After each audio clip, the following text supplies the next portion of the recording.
ইনফেকশনটা 2 বছরের মধ্যে সেরে যায়। সেটা হলো আমাদের ন্যাচারাল বডি ইমিউনিটি রয়েছে, যেটা আল্লাহ তাআলা প্রদত্ত, এর মাধ্যমে ইনফেকশনটা সেরে যায়। কিন্তু যদি কারো ক্যান্সার হয়ে যায় সেটা সেরে যায় না। যেটা আমি বলেছি, একজন নারীর সহজাত শারীরিক প্রতিরোধ ক্ষমতা এবং আমরা যে মেথডগুলো ইউজ করি, এই মেথডের মাধ্যমে জরায়ু ক্যান্সার প্রিভেন্ট করা সম্ভব না। সকল সেক্সুয়ালি অ্যাক্টিভ নারী এই ঝুঁকিতে রয়েছে। সেক্সুয়ালি অ্যাক্টিভ বলতে আমরা বাংলাদেশের প্রেক্ষিতে আমরা বলি রিপ্রোডাক্টিভ এজ, আমরা সচরাচর বলে থাকি 9 থেকে 45 বছর।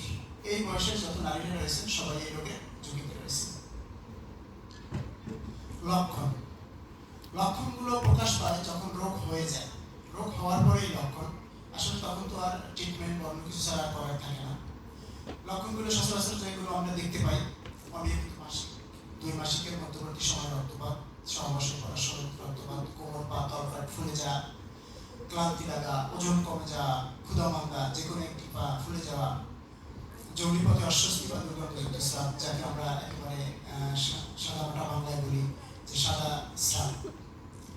এই যদি লক্ষণগুলো থাকে, শুধু যে সার্ভাইকাল ক্যান্সারের লক্ষণ তা না, এই লক্ষণ অন্য অন্য কারণেও হতে পারে। তবে এই লক্ষণগুলো থাকলে আমরা মনে করতে পারি যে জরায়ু ক্যান্সার হতে পারে। যে কথা আমরা আগেই বলেছি, 10 থেকে 20 বছর সময় লাগে। জরায়ু ক্যান্সারের কোনো পূর্ব লক্ষণ নেই, তবে রোগ যখন অ্যাডভান্স স্টেজে পৌঁছায় তখন কিছু লক্ষণ প্রকাশ পায়। তাহলে এটা হলো সাইলেন্ট কিলার ডিজিজ, যদি আমরা বলি নীরব ঘাতক ব্যাধি। আমরা এখন দেখি যে জরায়ু ক্যান্সারের আসলে ব্যাপকতা কতটুকু সারা বিশ্বে। আমরা যদি দেখি 6,04,000 নারী প্রতি বছর জরায়ু ক্যান্সারে আক্রান্ত হন। এর থেকে 3,42,000 নারী মৃত্যুবরণ করেন। আমরা এটা যদি আমরা দেখি সারা পৃথিবীতে মহিলাদের যত ক্যান্সার রয়েছে, পৃথিবীতে এর অবস্থান চতুর্থ। যদি আমরা এটা বাংলাদেশের ক্ষেত্রে দেখতে আসবো, দেখবেন যে সিভিয়ারিটি, মৃত্যুর হার এবং অবস্থান অনেকটা চেঞ্জ হয়ে গেছে। আমরা আমাদের বাংলাদেশের অবস্থানটা যদি দেখি যে ব্যাপকতা কতটুকু, আমাদের যে সমীক্ষা রয়েছে 17,686 জন নারী জরায়ু ক্যান্সারে আক্রান্ত হয় প্রতি বছর এবং এ থেকে মারা যায় 10,362। একটু লক্ষণীয় ব্যাপার হলো, আমরা যখন পৃথিবীর সিনারি দেখেছি তখন মনে হয়েছে প্রায় 50% মারা যায় আক্রান্ত, আর বাংলাদেশের ক্ষেত্রে আমরা যখন দেখতে এসেছি দেখেন প্রায় 2/3 মৃত্যুর হার। এবং এটা যদি আমরা ডেতে কনভার্ট করি তখন মনে হয় প্রতিদিন 28 জন নারী জরায়ু ক্যান্সারে মারা যায়। আসলে আমরা সংখ্যায় বা দিনে যদি দেখি 28 জন, এটা কিন্তু একটা অনেক বড় ব্যাপার। এরকম যদি আমরা আমাদের নারীদের হারিয়ে ফেলি, মা বোনদের হারিয়ে ফেলি, জাতি হিসেবে আমরা থাকবো না। শুধু তাই নয়, দিনে 28 অথবা শতকরাও যদি করি, কিন্তু যে নারী যে ফ্যামিলির মারা যান উনি কিন্তু ওই ফ্যামিলির 100%।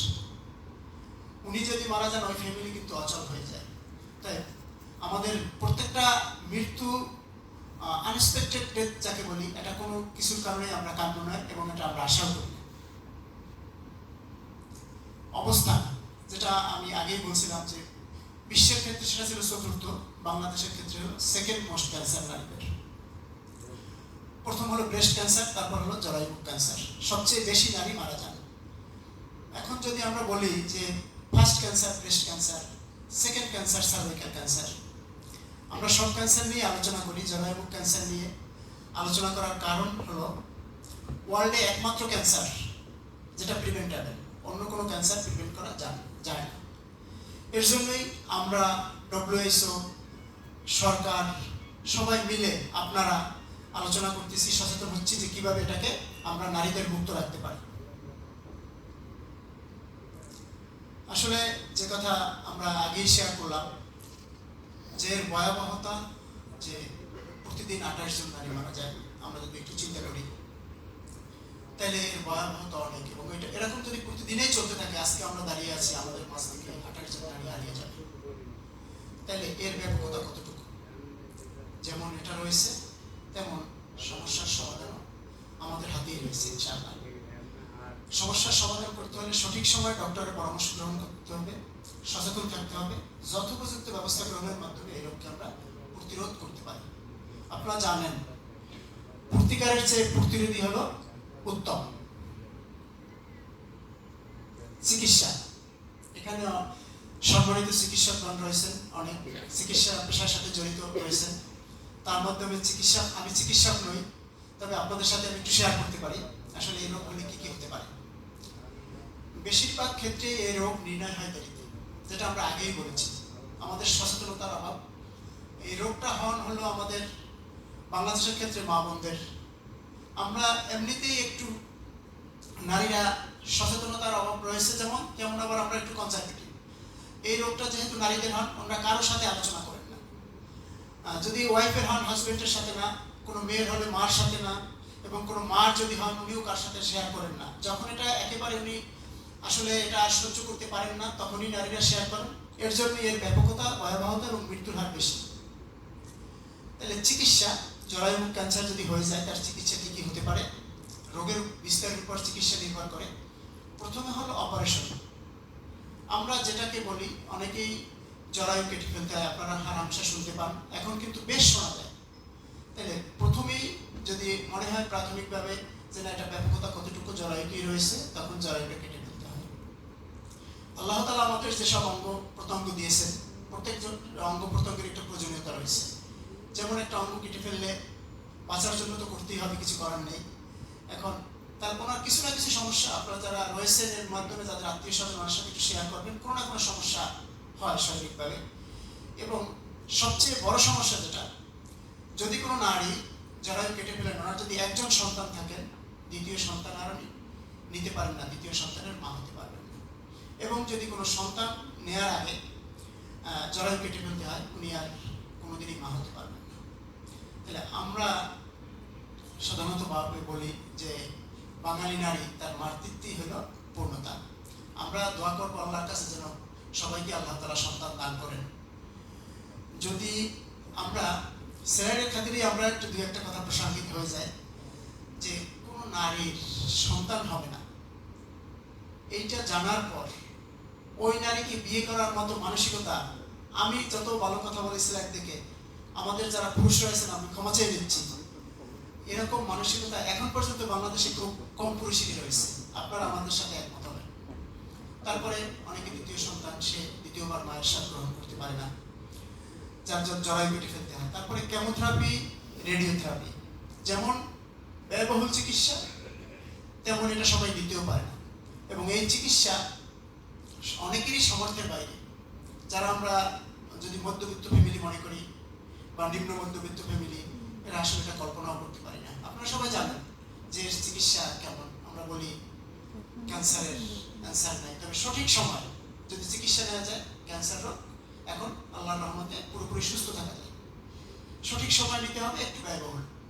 আমরা খুশি হবেন আপনারা, চট্টগ্রাম মা ও শিশু হসপিটালের এখানে কিন্তু এখন সম্পূর্ণ একটা ক্যান্সার হসপিটাল রয়েছে।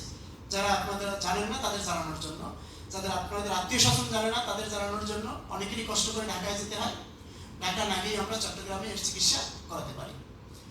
যে কথা বলছিলাম, চিকিৎসা ব্যয়বহুল যদিও, আপনারা একটা জিনিস জানেন, যার ক্যান্সার হয় সে কিন্তু মারা যায়, কিন্তু ওই ফ্যামিলি কিন্তু মেরে যায়। ক্যান্সার মারাও যায় এবং মেরেও যায়। তবে সবচেয়ে আশার বাণী হচ্ছে আমাদের প্রতিরোধ। প্রতিরোধে হচ্ছে ফলপ্রসূ উপায়। আমরা যদি সুস্থ অবস্থায় এই রোগের টিকা নিতে পারি, তাহলে আমরা প্রতিরোধ করে তুলতে পারবো ইনশাআল্লাহ। প্রতিরোধ কিভাবে আমরা প্রতিরোধ করতে পারি? দুটি উপায়। জরায়ুমুখ ক্যান্সারের টিকা নেওয়া।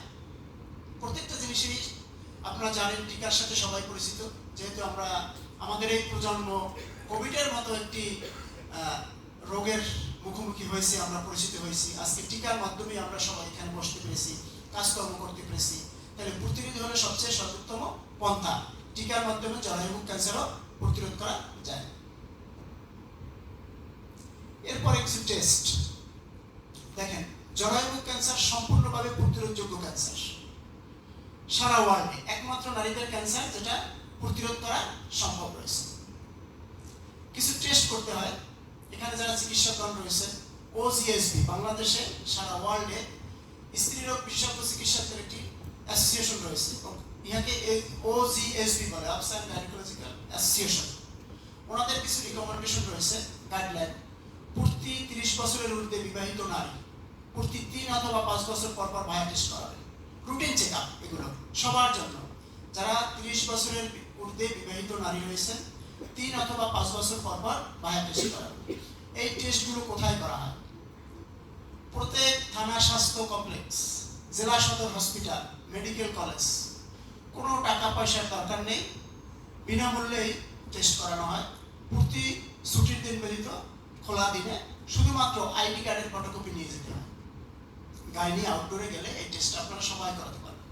তাহলে এটা কিন্তু আমাদের খুবই জরুরি। আমি যদি এখন আমরা মনে করি আপনারা যারা রয়েছেন এসহ যত আপনারা অনেক সচেতন মানুষ, তারপরও আমরা যদি আপনাদের সাথে শেয়ার করি এই বয়সের মধ্যে যারা রয়েছেন 100 জনের মধ্যে 80 জন নারীও ভায়া টেস্ট করান না নিয়মিত। একবারও করান না তো অনেক রয়েছেন, নিয়মিত তো তারপর। তাহলে এই টেস্টটা আমাদের করানো উচিত, রুটিন চেক আপ। এরপরে আছে কলকোস্কোপি, এসপিপি, ডিএনএ টেস্ট। এগুলো হলো অনেক পরের টেস্ট, যখন ক্যান্সার হয়ে যায় কিভাবে হয়, কোন স্টেজে হয়েছে সেটা। তো এগুলো হলো আমাদের রুটিন চেক আপ। প্রতিরোধ, যে কথা আমরা আগেই বলে এসেছি, প্রতিরোধ হলো সর্বোত্তম পন্থা। আমরা সবাই যদি সচেতন হই সঠিক সময় এই রোগকে আমরা প্রতিরোধ করতে পারবো। এরকম জরায়ু ক্যান্সারের মতো একটি মরণব্যাধি থেকে আমরা সবাই মিলে সবাইকে সচেতন হতে হবে। আমি পুরুষ মানুষ, আমাকে হতে হবে। আমার ঘরে যে নারী রয়েছে তাকে বলতে হবে, আমার ঘরে যে মেয়ে রয়েছে তাকে বলতে হবে। সবাই মিলে সচেতন হতে হবে। সবার পক্ষে সবার সহযোগিতা ছাড়া আমরা সবাই মিলে এটা করতে হবে। তাইলে আমরা নারী সমাজকে বাঁচাতে সক্ষম হব ইনশাআল্লাহ।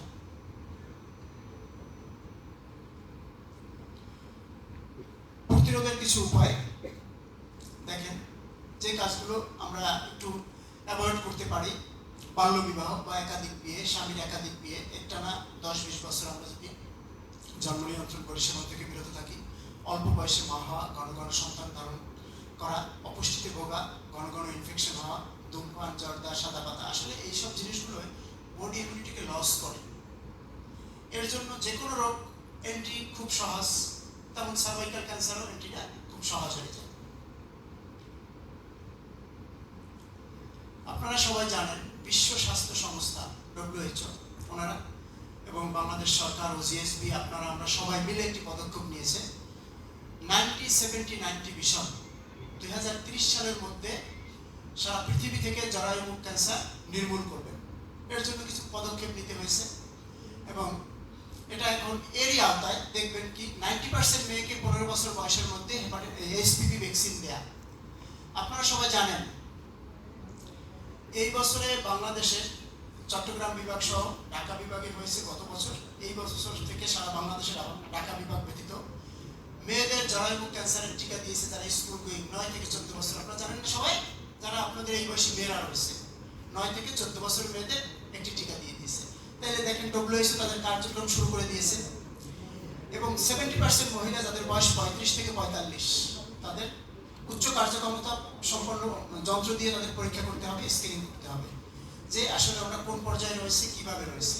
এবং তাদের মধ্যে যারা স্ক্রিনিং এ পজিটিভ থাকবে তাদেরকে কি করতে হবে, উপযুক্ত চিকিৎসা দিবে। HPV ইনফেকশন বা জরায়ু ক্যান্সার যারা শনাক্ত হবে তাদেরকে উপযুক্ত চিকিৎসা দিতে হবে। তাহলে WHO কি করেছে, 90-70-90 ভিশন নিয়েছে যাতে সারা ওয়ার্ল্ড থেকে জরায়ু মুখ ক্যান্সার নির্মূল করতে পারে। যেমন আমাদের পোলিও এখন সারা পৃথিবীতে মুক্ত হলো এবং বাংলাদেশ আমাদের আসার কথা হচ্ছে, বাংলাদেশে পোলিও মুক্ত ইনশাআল্লাহ আমরা ঘোষণা করেছি। এখন যারা 15 বছরের ঊর্ধ্বে রয়েছে তাদের তো এই সরকার বা WHO যে প্রজেক্ট নিয়েছে এর মধ্যে নেই, তাদেরকেও তো টিকা দিতে হবে। সেটা আমাদের ওন অ্যারেঞ্জমেন্ট দিতে হবে। মনে রাখবেন জরায়ু মুখ ক্যান্সার নারী মৃত্যুর অন্যতম কারণ এবং হিউম্যান প্যাপিলোমা ভাইরাস ইনফেকশনের দ্বারাই জরায়ু ক্যান্সার হয়ে থাকে এবং প্রতিরোধই হচ্ছে সর্বোত্তম পন্থা। আমরা বারবার বলে আসছি প্রতিরোধ প্রতিরোধ প্রতিরোধ। এখন আমরা বলেছি প্রতিরোধের মাধ্যম হলো টিকা। আমি আগেই আপনাদের সাথে পরিচয় হয়ে গেছি ইনসেপ্টা থেকে। আমাদের ইনসেপ্টা হচ্ছে একটি টিকা রয়েছে হিউম্যান প্যাপিলোমা ভাইরাস দ্বারা, যেহেতু পেপিলোভ্যাক্স, এর নাম হচ্ছে পেপিলোভ্যাক্স টিকাটির নাম। আমাদের প্রেজেন্টেশন রয়েছে দেখেন, প্রিফিল সিরিঞ্জ। এর কারণ হলো এই যে সিরিঞ্জটা একেবারে ইনটেক সিরিঞ্জ রয়েছে, ওয়ার্ল্ডের আপডেট টেকনোলজি, যেহেতু ওয়ার্ল্ডের আপডেট টেকনোলজি কিছু বেনিফিট রয়েছে, আপনারা জানেন আপডেট টেকনোলজিগুলো শুধু বেনিফিটের জন্যই চলে আসে। এটা আমাদের যদি বাইরে থেকে সিরিঞ্জে নিতে হয় তখন দেখা যায় কিছু পরিমাণ বাইরে থেকে যায়। এরপরে যখন আপনারা আবার সিরিঞ্জে নিয়ে ভ্যাকসিনটা টিকাটা দিবেন তখন দেখা যাবে কিছু ড্রপ আউট হবে। তাহলে 0.5 ml আমার বডির জন্য দরকার, তখন কিছু ড্রপ আউট হয়ে গেলে 0.5 ml থেকে কমে যাবে। তাহলে কি হবে? এফিকেসি ঠিক থাকবে না, যে পরিমাণ দেওয়ার কথা ওই পরিমাণ পাবেন না, তাহলে আপনার কার্যক্ষমতা কম হয়ে যাবে। এরপরে আমাদের যে নিডেলটা রয়েছে, নিডেলটা হলো সিলিকন কোটেড। ইনজেকশন বিধি কম বেশি ছোট বড় সবার রয়েছে। সিলিকন কোটেডের কারণে এটা পেইনলেস, আপনি মনেই হবে না যে আপনি ইনজেকশন নিয়েছেন। এই সিরিজটা বাংলাদেশে ম্যানুফ্যাকচার হয় না, এটা আমাদের এই সিরিজ এবং নিডেলটা বেলজিয়াম থেকে আসে এবং এটা ওয়ার্ল্ডের আপডেট টেকনোলজি। সাথে আপনারা দেখেছেন পাশে প্রাইসটাও দেওয়া আছে পার ডোজের। এখন কোন বয়সে দেওয়া যাবে, কি পরিমাণ দিতে হয় ডোজের, যেটা 9 থেকে 45 বছর সকল নারী দিতে পারে। সাধারণত ডোজ হলো 3টি, 016 মান্থে। WHO গাইডলাইন অনুযায়ী 9 থেকে যাদের বয়স 14 হয়েছে তাদের হলো 2টি ডোজ দিতে হয়। আজকে 0 এবং 6, আজকে যে কোনো দিন একটি, তার 6 মাস পরে একটি, এবং এর পরে যারা রয়েছে তাদের 3টি ডোজ 016 মান্থ। এই হলো আমাদের মোটামুটি আজকে যে আলোচনা ছিল সেটা। এর মাধ্যমে আমি একটি কথা বলে এরপরে আমরা কোশ্চেন এবং অ্যান্সার সেশনে সবার সহযোগিতা কামনা করব। আসলে আমরা যারা এখানে রয়েছি সমাজের, দেশের সবার গুরুত্বপূর্ণ ব্যক্তি এবং পরিবারের তো অবশ্যই। আজকে আমি বা আপনারা যে কেউ যদি অসুস্থ থাকেন, যে কোনো রোগে, সুস্থতা অসুস্থতার ডিফারেন্সটা শুধু নিজেই বুঝে অন্য কাউকে বোঝানো সম্ভব না। এবং আরেকটি গুরুত্বপূর্ণ কথা হলো, আমরা যদি 1 মিনিট চোখ বন্ধ করে ভাবি আমি ফ্যামিলির অত্যন্ত গুরুত্বপূর্ণ ব্যক্তি, আমি যদি 1 বছর 2 বছর অসুস্থ থাকি যে কোনো রোগে, যে যেখানে যত গুরুত্বপূর্ণ ব্যক্তি হন না কেন, আমাকে খোঁজ দেওয়ার মানুষ কিন্তু আর থাকবে না। এটা হলো রিয়েলিটি, ন্যাচারাল, এটা হয়ে যায়। কারণ আমাকে নিয়ে ব্যস্ত থাকলে অন্যরা কীভাবে কাজ করবে, কী করবে। তাহলে আসলে নিজের সুস্থতা, নিজেদের সুস্থতা সবচেয়ে প্রথম, নিজের সুস্থতা খুবই জরুরি। একজন নারী যদি অসুস্থ হয়ে যান, আমরা যারা এখানে রয়েছি, নারী অসুস্থ হলে ওই পরিবার কিন্তু আর আসলে রেগুলার রুটিন মেনটেন করতে পারে না। কারণ ওই ফ্যামিলির বাচ্চা, তার হাজবেন্ড, দেখবেন বাচ্চার টিউশন ঠিক মতো হচ্ছে না, হাজবেন্ড ঠিক মতো অফিস করতে পারছে না, ব্যবসা করতে পারছে না। অর্থাৎ সবচেয়ে আগে কিন্তু সবার দরকার